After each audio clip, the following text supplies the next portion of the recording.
Bonjour à toi, je viens te donner un nouveau message de la part de l'Éternel. Ce message est difficile.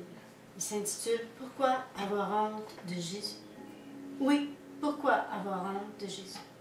Quelle honte pour ceux qui agissent ainsi? Certains diront que non. Très peu avoueront que oui. Même que certains disent lui appartenir et d'autres préfèrent se taire, le fuir, ainsi que tout ce qui vient de lui. Et combien vivent vraiment pour lui de nos jours, sans gêne, sans honte? Combien parlent de lui? Toi, est-ce que tu fuis Jésus?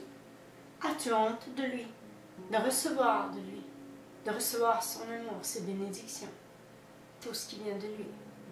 Certains diront, mais que dis-tu là? Moi, je te parle d'avoir honte de lui.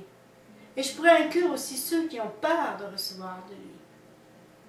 Il est écrit dans Marc 8,38, « Car quiconque aura honte de moi et de mes paroles au milieu de cette génération adultère et pécheresse, le Fils de l'homme aura honte aussi de lui, quand il viendra dans la gloire de son Père avec les saints anges. » Alors aujourd'hui, je vais te parler de cette honte et pourquoi certains évitent le sujet en vérité. C'est à ce stade-ci que tous décident pour toi. Oui, le moment où tu te décides soit d'écouter la vidéo ou tu fermes la vidéo. Ceux qui n'ont pas peur de la vérité vont écouter ce message. Certains fermeront la vidéo pour ne pas voir la vérité en face et ce qu'ils sont. D'autres pour ne pas se voir intérieurement, pour ne pas comprendre et réaliser non plus que ceci est vrai pour beaucoup de gens et que ces mêmes gens ne l'admettent pas en réalité. Ils ne le voient pas la plupart du temps, tandis que d'autres font l'autruche et ils croient que cela ne se voit pas, que les gens ne le remarquent pas, que notre Dieu ne le sait pas. Moi, je te dis que même l'Éternel le voit. Oui, il te connaît. L'homme se demande pourquoi il ne reçoit pas. Il ignore que son attitude l'empêche de recevoir. Son attitude est honteuse. C'est à se demander pourquoi avoir honte de Jésus et de recevoir son amour, ses bénédictions, tout ce qui vient de lui, ses enseignements. Voilà son erreur, ce qu'il devrait faire. Il est écrit dans le verset Romains 1,16 « Car je n'ai point honte de l'Évangile, c'est une puissance de Dieu pour le salut de quiconque croit, du juif premièrement, puis du grec, etc. » Ceci veut dire pour tous, peu importe les personnes. Il est écrit dans le verset Romains 3,22 « Justice de Dieu par la foi en Jésus-Christ. Pour tous ceux qui croient, il n'y a point de distinction. » Seuls ceux qui aiment vraiment Jésus l'écoutent et iront jusqu'au bout. J'aimerais bien que tous ceux qui ont honte écoutent cette vidéo dans sa totalité, qu'ils se repentent aussi, eux aussi, pour leur bien, pour leur salut. En réalité, ce n'est pas ainsi que cela fonctionne.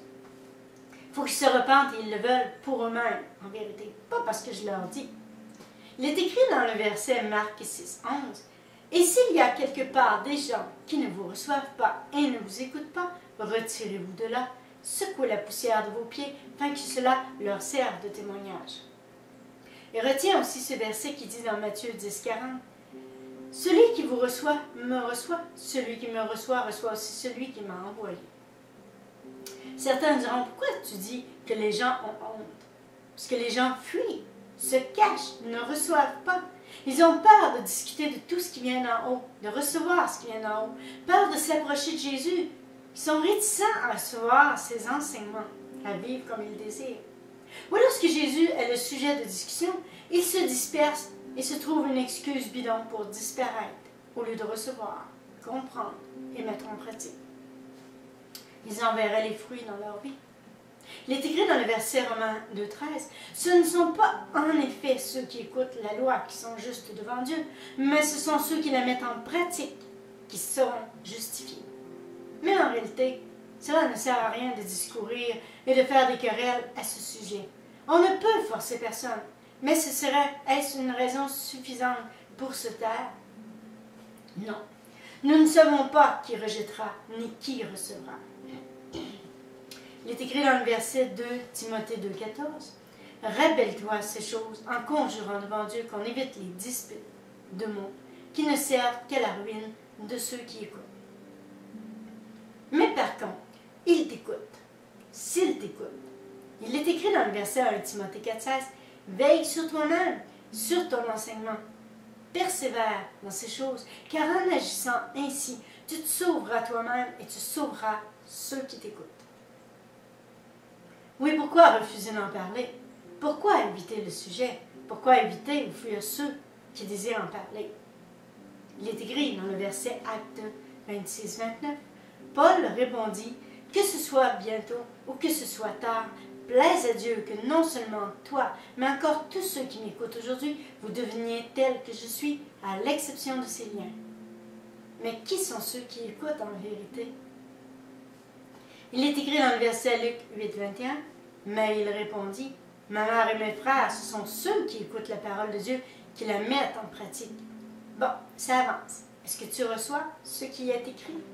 Est-ce que tu mettras en pratique ce qui est ordonné par le Seigneur Dieu? Que pensent les gens en général? Et de quoi ou de qui ont-ils peur en réalité? Pourquoi cela est-il épeurant, stressant de parler de Jésus? Et pourquoi? Quelle est la vraie raison? Le sais-tu, toi? Il est Dieu et il est la vérité. Cela achale les gens. Ça te dérange de voir qu'ils vivent dans le péché. Ça dérange de recevoir les choses de Dieu parce qu'ils vont voir et comprendre qu'ils vivent dans le péché. Il y en a qui ne veulent pas changer. Préfèrent fuir, ne pas savoir, ne pas voir non plus. Ainsi, cela ne dérange pas leur petite vie, leurs habitudes ni leurs caprices. Oui, les hommes parlent de bien des sujets, sans gêne, sans peur, sans honte maintenant.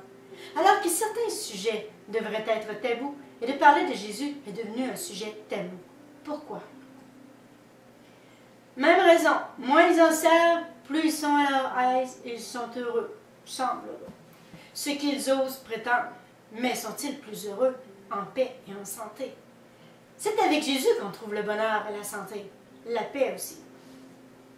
Oui, il est écrit dans le verset Philippiens 1:20, « Selon ma ferme attente et mon espérance, que je n'aurai honte de rien, mais que maintenant, comme toujours, Christ sera glorifié dans mon corps, avec une pleine assurance, soit par ma vie, soit par ma mort. » Pourtant, ces mêmes gens, lorsqu'ils sont confrontés avec la maladie, la mort, une épreuve, un mariage, un baptême, etc., ils en parlent et cela leur semble si naturel et normal. Mais pourquoi juste pour ces événements-là? Cela ne dure pas longtemps, ils retournent à leur vie, pour opaquer leurs activités, leur petit quotidien.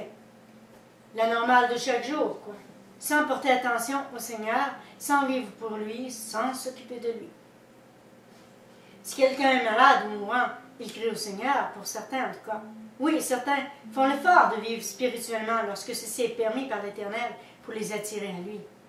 Il est écrit dans Jean 6,44, « Nul ne peut venir à moi si le Père qui m'a envoyé ne l'attire, et je le ressusciterai au dernier jour. » Il est écrit aussi dans le verset Jean 6,37, « Tous ceux que le Père me donne viendront à moi, et je ne mettrai pas dehors celui qui vient à moi. » Oui, dans ces cas-là, les hommes concentrent plus leur attention, fixent leur pensée sur le Créateur, et ils se demandent pourquoi il ne les écoute pas, ne les guérit pas, ne les aide pas, ne leur répond pas. Quelle honte! On ne va pas à lui juste pour ça. On devrait regarder à lui en tout temps, pas juste quand il y a des épreuves, en tout temps, même quand ça va bien. Que ce soit le beau temps ou le mauvais temps dans notre vie. Pourquoi regarder à lui juste pour certains jours et d'autres non? Pourquoi pas en tout temps en réalité? Toi, quelle attitude as-tu envers Jésus? As-tu honte de lui dans le quotidien? Vois-tu ce que tu es vraiment si tu préfères ne pas savoir, ne pas le voir, ne pas le comprendre non plus? Il est écrit dans le verset Apocalypse 3:18, « Je te conseille d'acheter de moi de l'or éprouvé par le feu, afin que tu deviennes riche, et des vêtements blancs, afin que tu sois vêtu, et que la honte de ta nudité ne paraisse pas, et un collier pour oindre tes yeux, afin que tu vois. » Il y a des gens qui vivent pour Jésus la semaine et d'autres juste la fin de semaine. Et pour ne pas oublier personne, certains ne vivent que pour eux-mêmes, loin de l'essentiel, et se croient à l'abri des regards de notre Dieu, des problèmes aussi. Mais Jésus est-il pour toi un Dieu de fin de semaine, ou s'il est ton Dieu en tout temps, au jour le jour, à chaque instant? Certains croient que l'Éternel n'est là ou n'est utile que lorsqu'il y a des problèmes. lors de certains événements officiels, agréables ou problématiques, ou encore des catastrophes, la maladie, la mort, etc. Oui, seulement lorsqu'ils sont mal pris. Là, l'Éternel est super important pour eux. Toi, l'est-il en tout temps pour toi? Est-il ton Dieu, ton Sauveur, ton Maître, ton Guide, ton Seigneur, ton Roi?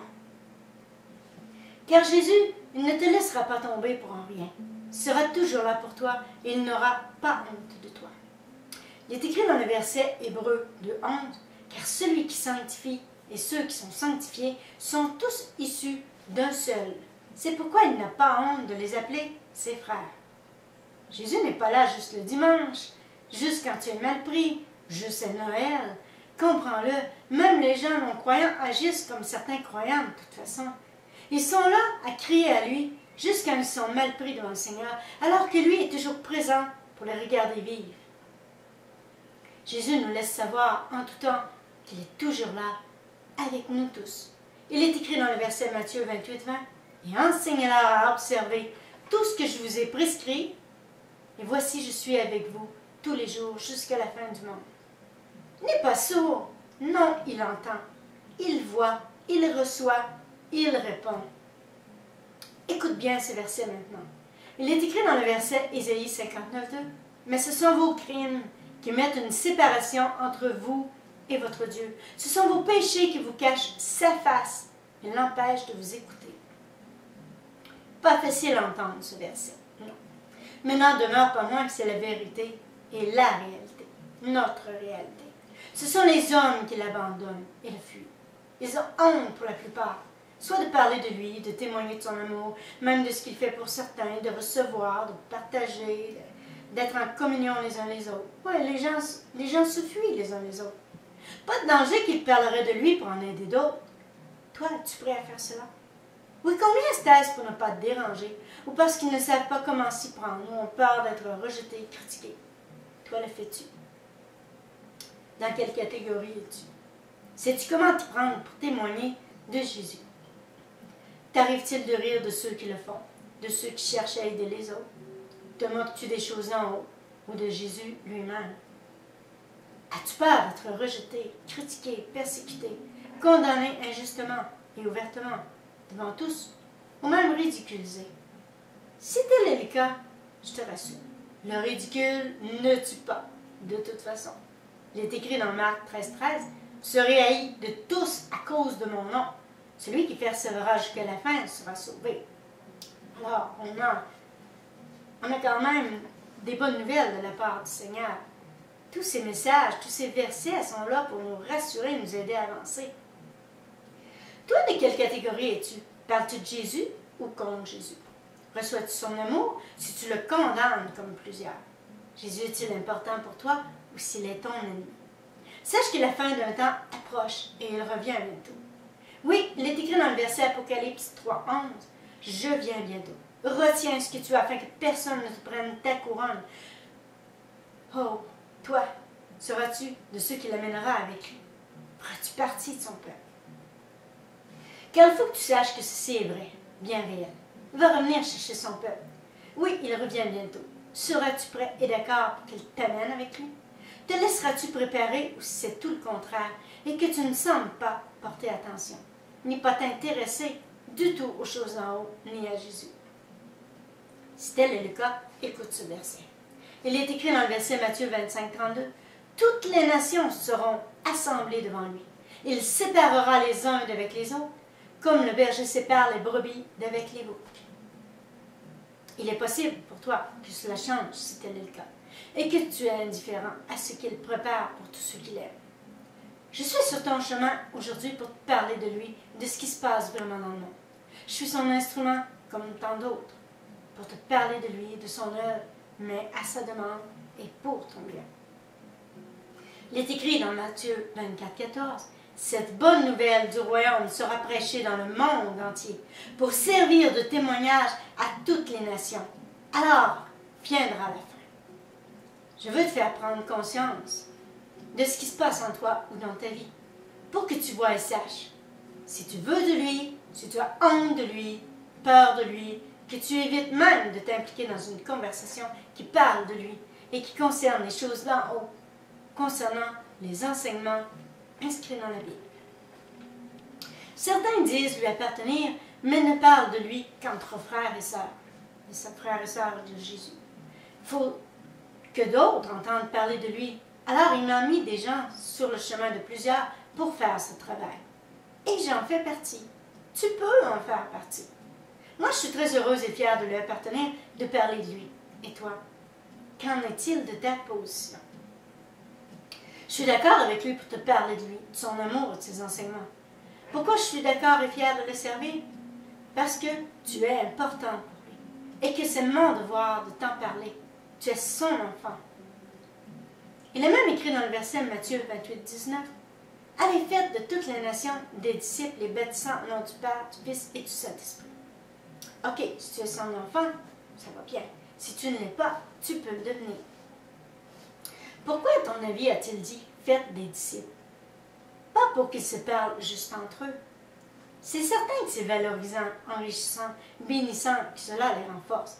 Partagent leur amour, cela leur apporte de l'enseignement. Mais pourquoi Jésus a dit d'aller par le monde? Pour que d'autres entendent ce qu'ils ont appris de Jésus. Pour qu'ils reçoivent eux aussi le même amour qui vient de Jésus. Une joie et un amour qu'ils ne connaissent pas. Oui, ils doivent partir dans le monde sous les ordres de Jésus pour faire des disciples. Oui, il utilise encore des gens de nos jours. Ceci depuis les temps anciens. Ils sont chargés d'aller chercher ceux qui se perdent et qui ne le savent pas en réalité. Il est écrit dans le verset Luc 15, 7. De même, je vous le dis, il y aura plus de joie dans le ciel pour un seul pécheur qui se repent que pour 99 justes qui n'ont pas besoin de repentance. Donc moi aussi, je me réjouis de parler à quelqu'un qui aime Jésus, à une personne qui accepte Jésus. Et je fais tout mon possible pour aider ceux qui devraient le suivre, lui appartenir aussi, car il invite tout le monde à s'asseoir à la table de l'amour. Écoute ce que l'Éternel te dit maintenant. Lorsque je reviendrai, seras-tu prêt? Lorsque je reviendrai, auras-tu vécu pour toi ou pour moi? Auras-tu compris l'amour que j'ai pour toi? Auras-tu voulu de moi pendant ton séjour sur terre? Puis-je te dire ceci, je reviendrai chercher mon peuple, à toi de savoir si tu veux en faire partie, si tu veux de moi, si tu veux venir avec moi, toi aussi. Car dis-toi que je reviendrai pour tous ceux qui veulent de moi. Va en paix, mais va en pensant cela. À moi aussi, mais ne t'oublie pas, car aujourd'hui je te parle. À toi qui écoutes ce message, mais le reçois-tu? Le comprends-tu que je t'aime? Merci Seigneur. Merci pour cette personne.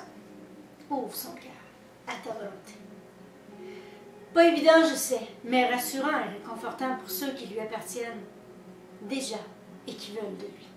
Toi, si tu veux de lui, élève les mains pour recevoir, pour remercier, pour recevoir de ton Dieu. Prends du temps aujourd'hui pour recevoir, peu importe la façon dont l'Éternel veut agir en toi ou avec toi. Reçois ceci. Il est écrit dans Apocalypse 22, 17. L'Esprit et l'Épouse disent « Viens ». Que celui qui entend dise « Viens ». Que celui qui a soif vienne et que celui qui veut prenne de l'eau de la vie gratuitement. Oui, viens dans sa présence. Même si tu es seul chez toi, car il est écrit dans le verset Matthieu 6, 6, quand tu pries, entre dans ta chambre, ferme ta porte et prie ton Père qui est là dans le lieu secret, et ton Père qui voit dans le secret te le rendra. Alors tu n'as pas d'excuse, ne te prive pas de recevoir, car il est aussi écrit dans le verset Hébreux 12, 15. Veillez à ce que nul ne se prive de la gloire, de la grâce de Dieu, à ce qu'aucune racine d'amertume poussant des rejetons ne produise du trouble, que plusieurs n'en soient infectés. Oui, reçois tout ce qui vient de lui. Maintenant, c'est important. N'oublie pas que celui qui ne veut pas ou qui a honte de Jésus, que Jésus aura honte de lui aussi. Il rejettera tous ceux qui l'auront rejeté, ainsi que ses enseignements. Tous ceux qui se rient du contenu de la Bible, qui ne se conforment pas à sa volonté et ses ordonnances, il fera même pour tous ses ouvriers s'ils vont à l'encontre de sa volonté. Oui. Il est écrit dans le verset Matthieu 7, 23, « Alors je leur dirai ouvertement, je ne vous ai jamais connus. Retirez-vous de moi, vous qui commettez l'iniquité. » Ben moi, je ne voudrais pas entendre ceci pour moi. Non. Mais toi, qu'en penses-tu? Pas évident. Voudrais-tu entendre ceci pour toi de sa part? Là, c'est de chacun pour soi. Tu dois décider et fixer ta position. Oui, tu dois choisir ce que tu veux recevoir de ton Dieu. Si tu veux recevoir de ton Dieu ou du monde. Oh, Seigneur. Là, c'est de chacun pour soi et tu dois décider et fixer ta position car la sienne est prise. La mienne aussi. Mais toi, que feras-tu? C'est important pour toi. Fais ce qui est bien pour toi. Je suis certaine que tu aimerais entendre autre chose et surtout que des paroles d'amour, pas des réprimandes. Oui, en général, personne n'aime se faire réprimander, encore moins par le Seigneur Dieu. Mais il faut que tu saches que ceci n'arrivera pas si tu te conformes à sa volonté. Oui, ceci arrivera à tous ceux qui ne se conforment pas et qui iront contre sa volonté. Tous ceux qui le fuiront, le rejetteront, qui auront de lui parmi les hommes. Moi, je laisse réfléchir à ce message. Je te dis, pense à cela. C'est important. Vis pour Jésus. Reçois-le dans ta vie. Ne fais pas comme les autres, ceux qui ne veulent pas de lui, ne vis pas comme eux. Mais sois comme Jésus, désire pour toi, pour ta vie. Puis selon ce que son esprit désire et te commande. Oui, c'est important. Et moi je te dis, passe une belle semaine et sois béni au nom de Jésus.